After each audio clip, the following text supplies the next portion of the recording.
Today we want to do something just a little different. Rather than go through the liturgy of the Word for the upcoming Sunday, I wanted to walk you through the liturgies of Holy Thursday, Good Friday, and Easter so that we have a better understanding of the sacred Triduum as it unfolds. On Holy Thursday, no Mass is offered during the day. So the only Mass that's permitted is the Chrism Mass, the Mass where the bishop gathers with all of his priests and people, and the oils for the year are blessed. The oil of the catechumen, the oil of the infirm, and the sacred chrism. Priests renew their priestly promises, and the oils are sent then to the parishes for use that year. Most dioceses, just because of logistics, transfer the celebration of the Chrism Mass to another day. Here in the Archdiocese of Omaha, we did that this past Monday. So no other Mass can take place on Thursday except the evening Mass of the Lord's Supper. Because as we enter into the Lord's saving mysteries, we want to participate in those mysteries at the times that they happened, because we are going to walk with Jesus through these saving mysteries. So the Mass of Holy Thursday begins with a little bit more fanfare as there's a joyousness around the beginning of Mass. We're celebrating the gift of the Eucharist. The Eucharist will be given to us and the priesthood will be given to us on Holy Thursday. When you come into church, the tabernacle will be open and empty because the Lord has not yet given us the Blessed Sacrament. He hasn't given us the Eucharist yet. And so we wait for that in joy and in hope. The Gloria will be sung to celebrate this feast. Bells will be rung during the Gloria.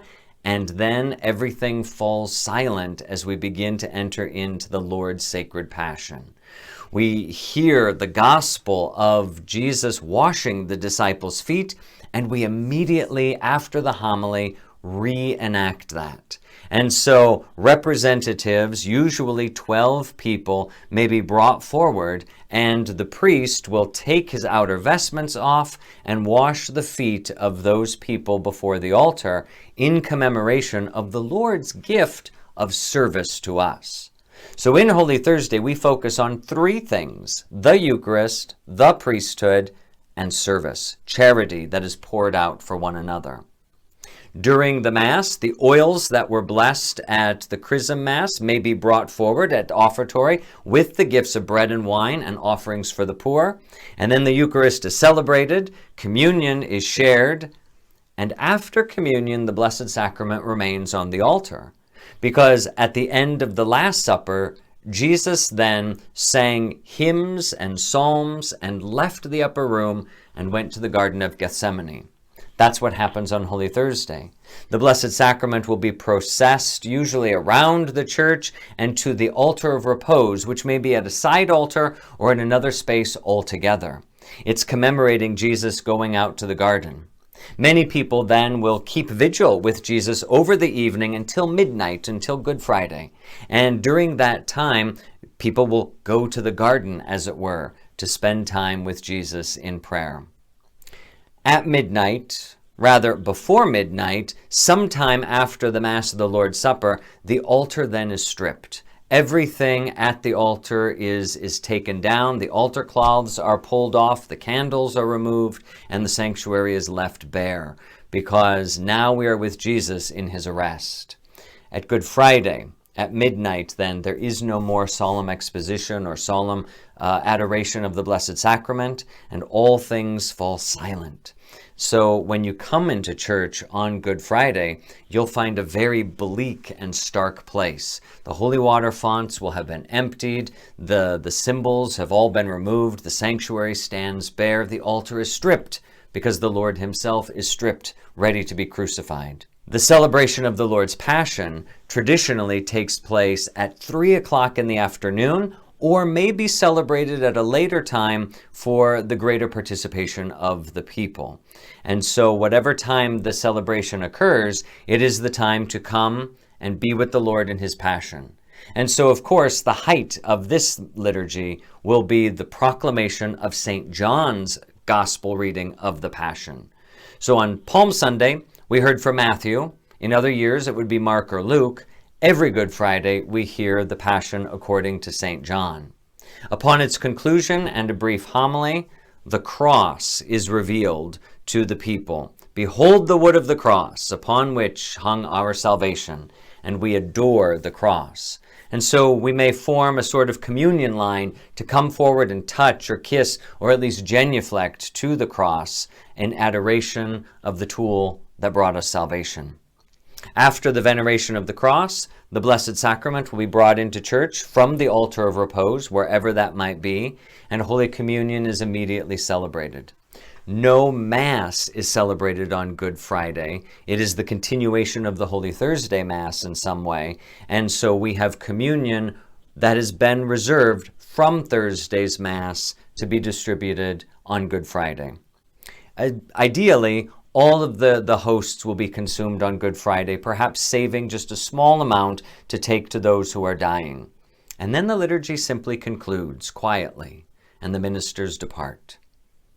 Nothing happens on Holy Saturday.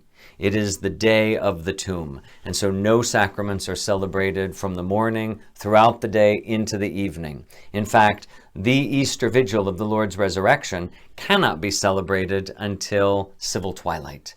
And so here in Omaha, that will be at 8:30 in the evening.